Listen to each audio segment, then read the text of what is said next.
Welcome to Anna Story Tales. یہ کہانی ہے ایک بہادر اور خوش مزاج شہزادی امبرین کی۔ امبرین کو محل کی چار دیواری میں قید رہنا بالکل پسند نہیں تھا۔ اسے گھڑ سواری کا شوق تھا۔ وہ اکثر اپنے محافظوں سے چھپ کر قریبی جنگل کا رخ کرتی تھی۔ اس جنگل کے بارے میں مشہور تھا کہ وہاں کی ہوائیں گنگناتی ہیں اور درختوں کے سائے باتیں کرتے ہیں۔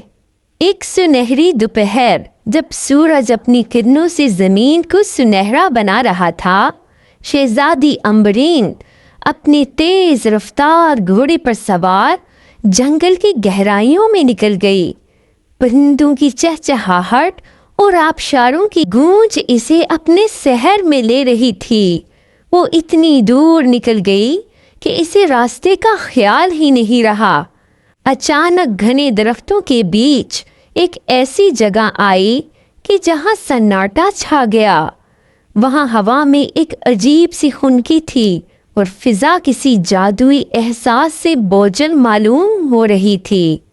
گھوڑے سے اتر کر شہزادی ایک صاف شفاف چشمے کے قریب پہنچی تو اس کی نظر ایک جھاڑی کے پاس بیٹھے ہوئے ایک ننھے سے کالے بکرے پر پڑی۔ وہ کالا بکرا اپنی جسامت میں بہت چھوٹا تھا، لیکن اس کی آنکھیں کسی بوڑھے دانشور کی طرح گہری اور چمکدار تھیں۔ وہ لنگڑا کر چل رہا تھا۔ اس کے پیر میں ایک کانٹا چبھ گیا تھا۔ امبرین کا دل بہت نرم تھا۔ وہ فوراً اس کے قریب گئی۔ کالا بکرا اسے دیکھ کر بھاگا نہیں، بلکہ اس نے ایک ایسی آواز نکالی جیسے وہ مدد کے لیے پکار رہا ہو۔ شہزادی نے آہستہ سے اسے اٹھایا اور اس کے پاؤں سے وہ لمبا کانٹا نکال دیا۔ جیسے ہی کانٹا نکلا، بکرے کی آنکھوں میں ایک عجیب سی روشنی نمودار ہوئی۔ اس نے اپنی گردن شہزادی کے ہاتھ سے رگڑی جیسے وہ شکریہ ادا کر رہا ہو۔ شہزادی کو اس معصوم جانور سے ایک عجیب سی انسیت محسوس ہوئی۔ اس نے فیصلہ کیا کہ وہ اسے اکیلا نہیں چھوڑے گی۔ اس نے بڑی احتیاط سے اسے اپنے گھوڑے پر بٹھایا اور محل کی جانب واپسی کا سفر شروع کیا۔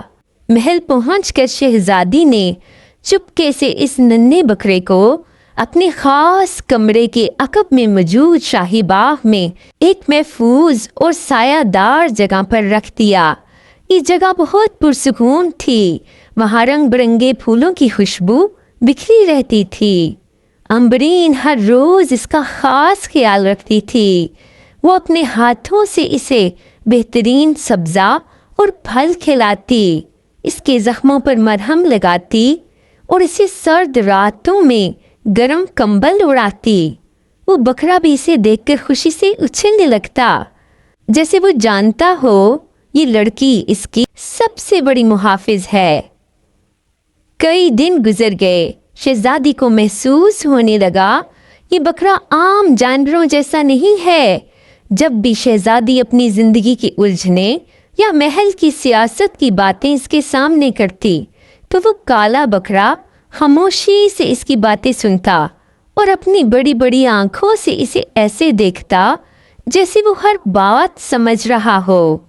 ایک رات جب چاند مکمل شباب پر تھا، امبرین باغ میں اس بکرے کو کھانا کھلانے گئی۔ اس نے دیکھا بکرے کے جسم سے ایک ہلکی سی نیلی روشنی نکل رہی ہے۔ وہ حیران رہ گئی۔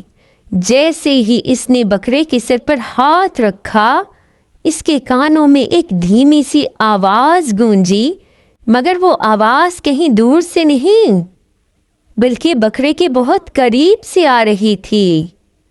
ہوا میں ایک سحر انگیز خوشبو پھیل گئی اور درختوں کے پتے ایسے ہل رہے تھے جیسے کوئی دعا پڑھ رہے ہوں۔